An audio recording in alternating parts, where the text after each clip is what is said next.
see Delegate Robin Lewis is here. Councilman Costello is also here. Thank you for being here.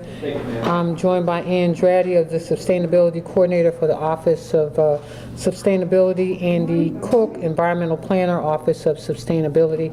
And this morning we're going to talk about our Baltimore Food Waste and Recovery Strategy. I see Councilwoman Mary Pat Clark has also joined us as well. And I'm really excited that the Baltimore's leadership is being noticed and supported by the Rockefeller Foundation and Natural Resources Defense Council. And I applaud the work of the National Resources Defense Council and the Rockefeller Fund for the Food Matters program. Baltimore is a national leader in both sustainability and our food policy. Our food policy director is known around the world for all of the work that she does. So we're marrying these programs to focus on wasted food reduction and what we consider to be the perfect next step for our city. We commit to lifting and expanding our work in integrating strategies to prevent wasting food, rescue surplus food, and recycle food scraps. When we compost food locally, we keep dollars in our communities, and you'll hear from some folks behind me who will tell you how we're doing that. Our neighborhoods are stronger with cleaner and have good soil for community gardens. As you well know, we're springing up gardens all over the city. For too many of our neighborhoods, healthy and affordable food is still out of their reach. Composting supports local food production and food security. Being more intentional about food waste and recovery support, Baltimore's commitment to innovation, expanding workforce capacity, and it also addresses access to health and affordable food. Today we're releasing our Baltimore Food Waste and Recovery Strategy, and again I'm very excited about the work that we will be doing, which has created this partnership of over 70 participants from government, from business, and from our nonprofit community, as well as our residents and our youth. Baltimore has a strong commitment to reduce the amount of food being wasted, prevent food surpluses, and feed more people in Baltimore City. So I just want to say thank you to everyone who is participating. I want to thank the Planning Department for all the work too that you all have done in working with these groups. So I now would like to introduce Andrade to discuss highlights of the partnership with the NRDC funded by the Rockefeller Foundation. And then Andy Cook will discuss the food waste engagement and details of the strategy, and I hope our young man will tell us how he got engaged in this process as well. Yes. Okay, thank you. Ann.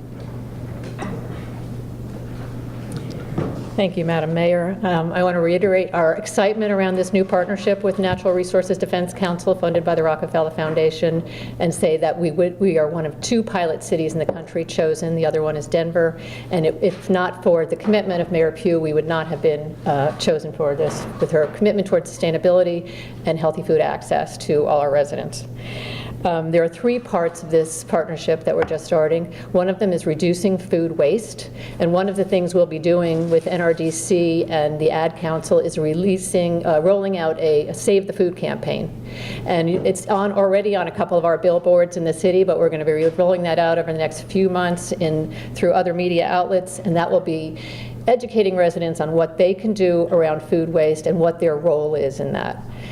The second thing we'll be doing is looking at food recovery, so working with restaurants, grocery stores, hotels, markets, and this is going on in Baltimore already, but we want to really expand this effort to take food that is unused in these venues and get them to people in our city who need healthy food access.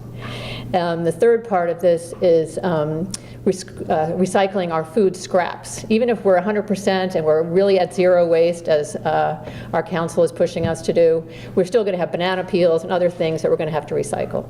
And that basically would mean composting. So we're going to look at doing some composting pilots residentially, with businesses, maybe at farmers markets. And one thing we'd like to do in the next 2 years with this partnership is to site a food composting facility in the city city and work with a private partner who maybe develop that with us and do a public-private partnership around food waste and food composting.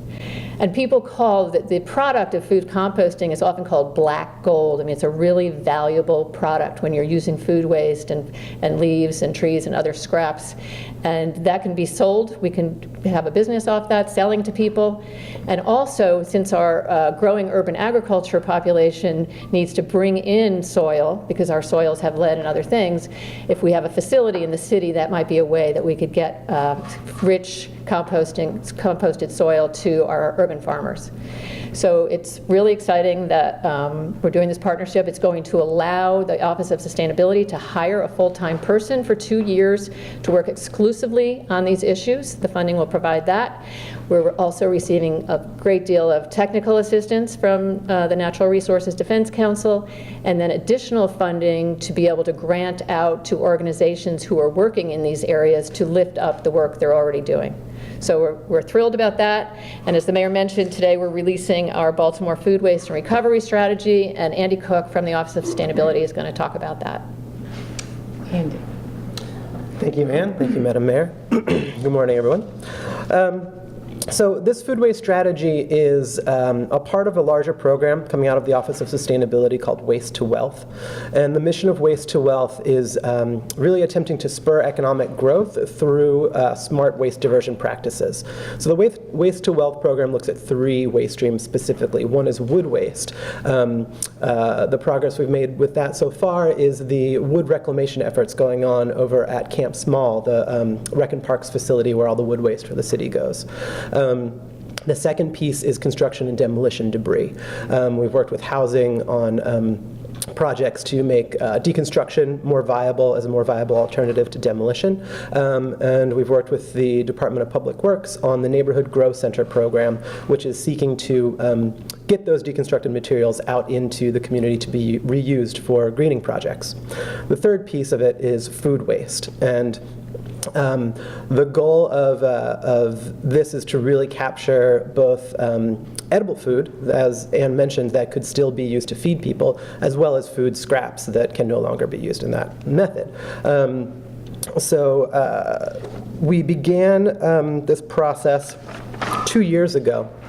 With a kickoff event that brought about 70 stakeholders from around the city together to focus on, okay, what are the issues within sort of the world of food waste? Where do we need to begin? Where do we want to go? That event was an all-day conference, actually 2 years ago, Friday. And what came out of that were 4 main topics that the report ended up being structured around. Those topics are food waste reduction and recovery, so that's reducing food waste at all to begin with by smarter purchasing and handling practices. And then recovering edible waste or edible food to go to places like soup kitchens. The second piece was community scale composting. That's looking at what can people do in their homes and in their neighborhoods. The third piece of it was creating larger scale infrastructure for composting. So that's how do we deal with the large volumes of food waste coming from our supermarkets, our hotels, our stadiums. And the fourth part was food waste handling in K through 12 school systems. So those wound up being the structure that our working groups were focused around. We had over 40 participants from nonprofits, education sector, higher education, government, and community members, working on those 4 topics over a period of about 4 or 5 months. And they collectively created the goals and strategies that make up the second half of this document. So this is all based around the EPA's hierarchy for food waste handling that really begins with, okay, how do we use this food to feed people as a top priority? And then below that, how do we get it into composting streams so that we're recycling it? And then below that, failing any of those, getting it into landfills and incineration. The last thing The last thing I'll say about it is that this takes a long view. So this is an ambitious plan that is focused on about a 20-year timeline. So the report, the strategies are broken down into short, medium, and long-term goals. We recognize we're not going to solve this problem overnight, but there's a lot of things that we can do in the short term that look like waste audits for large institutions, that look like outreach and communication like the Save the Food campaign, that look like pilot projects like what's being done at the Filbert Street Community Garden. So we start with those, and then we eventually build up to the larger goals of creating, municipal composting facilities or residential curbside collection, these sorts of things. And I think that's all I've got, so thank you very much. So can we hear from some of the, let's start with the young. Tell them where you're from, your name, where you're from, and where you're Good morning, everyone. My name is Anthony Walton. I'm a youth composter at the Filbert Street Garden. I'm with the Baltimore Compost Collective, and I'm actually a resident in Brooklyn, in the Brooklyn Curtis Bay area. And a little bit of what we do is we compost. We take food scraps from the Riverside, Locust Point, Federal Hill areas, and we try to keep it out of landfills and out the gutters and the trash. So what we do is we take it, we pick up, we have 27 clients, 26 residential, 1 commercial, and that's Pure Raw Juice. You guys may know of it, Pure Raw Juice, yeah. And what we do is we pick up all of the food scraps, take it back to Filbert Street Garden, and we process it. We take it, chop it up, mix it, and we make soil. We basically make soil, then we sell soil and send it out to people, and they use it to grow. It's like a process, it's like recycle. It's like recycling food. Yeah, and I'm just grateful for what they've done for me, Ms. Rodette, Mr. Hayes, everyone that's done for me, because 5 years ago, I wouldn't think I'd even be in City Hall right now, let alone doing this, Yeah, and I'm just grateful for what they've been able to do for me, and just the opportunities that they gave for me, and that they're teaching me a lot of things, like as far as to be self-sufficient, independent, and they teach me a lot of life skills, like as far as how to make the soil and do the food, being on time, and that just basically I'm just like proud, like they changed my life around, basically. To sum it up, they just changed my life around, yes. Thank you, and that's it. Thank you. Right here, Andy. All right. Good morning, my name is Marvin Hays, and I'm the program manager for the Baltimore Compost Collective. And as you see, we not only rescue food, we rescue young people. And I am so proud of Anthony. I met Anthony when he was 14 years old, and now to see him make this process, to make this progress. So on behalf of the Baltimore Compost Collective, we'd like to present you with this shirt made by Anthony. Oh, cool. He learned screen printing as well at the Maker Shop at Chesapeake Art Center. Thank you, Henry and Kathy. We thank you, Zero Race. Remember, compost around is a terrible thing to waste. Thank you. Thank you. All right, good morning, everyone. My name is Rohit Jones, and I'm the manager of Filbert Street Garden, and also the manager of the Baltimore Compost Collective. It was a dream of mine. Like 2 years ago, I had went to a compost conference out LA and also in Jacksonville, Florida, and it was my dream to say, well, they doing it in California, they doing it in Florida, and they also doing it in New York, composting and municipal composting. Why not Baltimore? So I was like, wow, why not Baltimore? Baltimore can do this. So I spoke with my dream to bring the plaque from ISLR in DC to do a pilot program, and that's how it started. It was a pilot program with the Baltimore Compost Collective. She saw my dream and she fulfilled my dream by letting us do a pilot program in my community garden, which is located in Curtis Bay. So I'm so thankful for her seeing my vision, and also for the dedicated workers that we have on staff at Filbert Street Garden, and for the vision that's coming to light in Baltimore City. So thank you, Madam Pugh. I really appreciate it. Thank you. Thank you. Robin, did you want to say? Any questions for the team? Yes. What could business owners go out and do, today, tomorrow, this week, to just jump on this right away? Well, there is food collection that, right now. There's a hauler called Waste Neutral in Baltimore that will come and pick up your compost and take it to a compost facility. So that's available right now.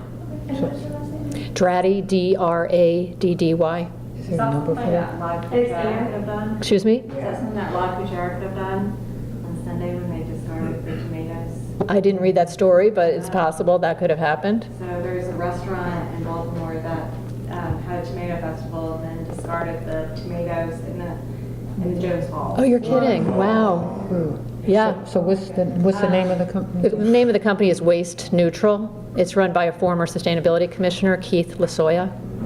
Is your number? So business can just call that up. Yes. You can look online. I mean, I don't have the contact, but you Is can, it a free service? no, it's not free. So there's What a we're few haulers out there. We can't just plug one of them. Okay. Yes, that's true. Veteran Compost is another food waste collector in the area, as well as Compost Cab and Compost Crew. So there's several collectors out there. So there is a listing of compost collectors. So is the city looking to make composting, sort of every household has their compost and then the city would somehow collect that and make it into soil, or is that the long-term goal? I think that's a long-term vision for municipalities. The much shorter-term goal is maybe to do some pilots. That's going to take a long time of educating people to do composting, but to get things started. Free service, so people wouldn't. Yes, ideally, like San Francisco, you have, that's all free. You put your compost, your recycling, and your trash, and it's all picked up by the city. That would be the ideal that we'd be shooting for. Of course, we need some special trucks, but. Anything else? This was a pilot. Somebody said this is the second, only one of two pilot. Could you talk a little bit more about that? Natural Resources Defense Council and the Rockefeller Foundation chose 2 cities in the country to work with and supply technical support and funding to do this work. And it was based on the mayor's commitment and also our food strategy, food and recovery strategy. And we've been talking to them for about over a year on this process, and they recently decided that we were one of the pilot cities. Is this grant funding for them? Yes. And how much money is that? It's approximately just under $200,000.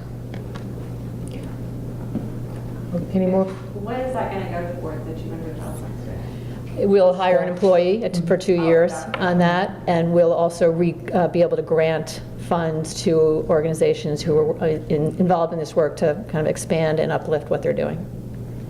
And then after that, you're looking for this to become part of the city's budget and kind of grow from there? That would be the ideal. I mean, so a lot of times in the That's office. ideal. Right. Of course, the private sector might want to pick it up too. So we want to just get it started, so here we are. Would you work with the current companies that do composting around here? I mean, wanting to make it sort of go public, I guess, would they get some sort of, I don't know, benefit? No, we didn't say we wanted to go. What we said was we want to make this program available. We have private folks who are in this business and we want to expand it. But part of that is how we educate our public as to these possibilities. As he pointed out, there are 4 or 5 different haulers that are in this business.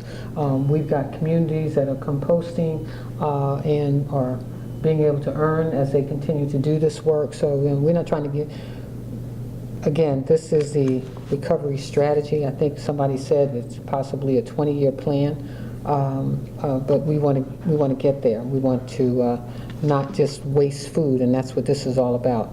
Looking at the various uses for food that we throw out, food that we don't eat, as she pointed out, tomatoes being thrown where they shouldn't be.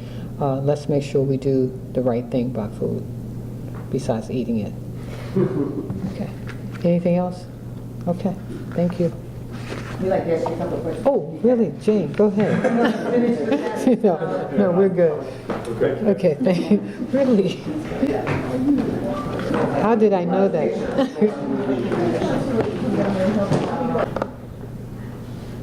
Okay, have you read the IRB report on Sean Super's death? I've read it, and on my second read, I read it quickly, and then I'm reading and going through it again. Yeah.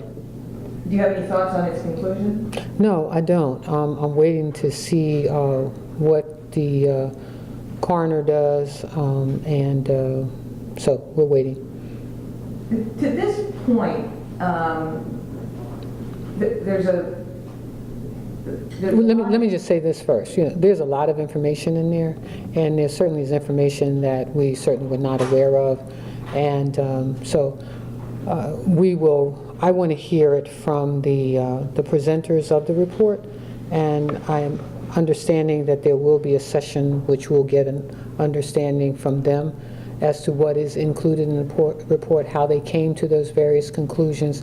I think the report is pretty laid out, but I think it also raises some questions in terms of, especially around training and some other things that aren't in place, but I really want to hear from them, and so I am going to get that review.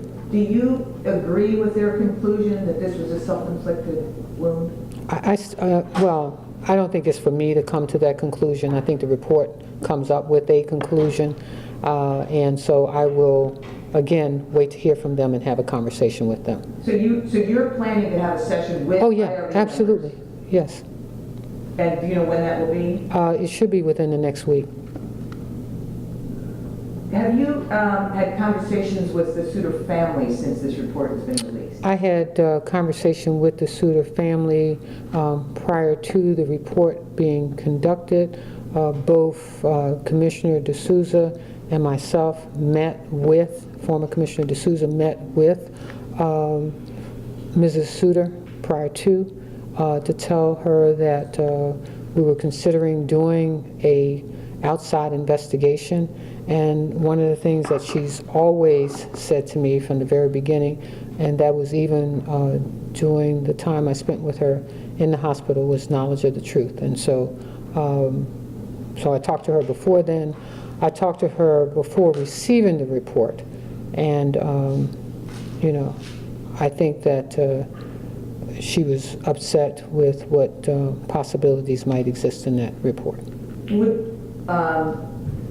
Would you, as the mayor, entertain, if it's a suicide finding, if the coroner's finding changes, et cetera, if it becomes a suicide declaration in this case, her benefits that inure to her would really get thrown into question. So, setting aside that question for a moment, would the city consider a payment to this family no matter what the conclusion of the coroner? Well, let me just say, I think that's a conversation that we would have with the city solicitor, even if that was a part of the discussion, but it's not a question I can answer right away.